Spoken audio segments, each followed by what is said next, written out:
St. Margaret's Church is named after St. Margaret of Antioch. And her story, of all the saints that I talk about on my Church's Corners and Corridors tour, she's one of my favorites. This is the favorite rendition of her legend that I have of her. She was born in 289 and died in 304. So she was only 15 when she died.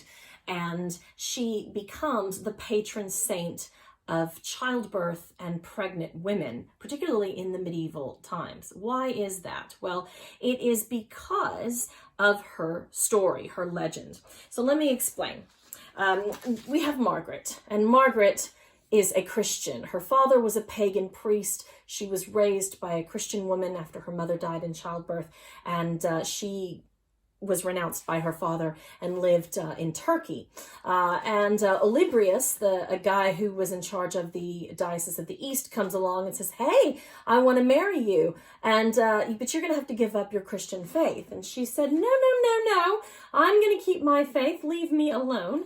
And he said, "Well, you know, I'm a pretty powerful guy. I think I'm going to put you in prison." So he puts Margaret in prison, and she is there. Now she's praying, and all of a sudden, the story goes, is that the devil comes to her in her prison cell, and she is startled, of course, but she has her cross on.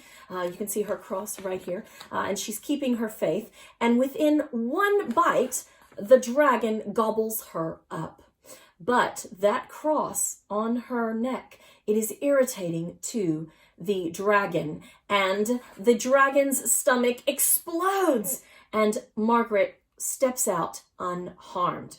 So pregnant women in the medieval times used to take a scroll with Margaret's story on it and wrap it around their bellies, almost like a good luck charm for them. I just have a belly full of gin and cake, so anyway, but I have done the same for coronavirus. So we have the virus there, yes, people infected by that virus, and China and Italy closing up, and everybody being told to wash your hands.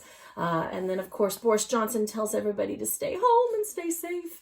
And we save the NHS. And, of course, what happens is we all stay home, and eventually coronavirus dies. And I bet if we wrap one of these around our heads, we're going to do okay.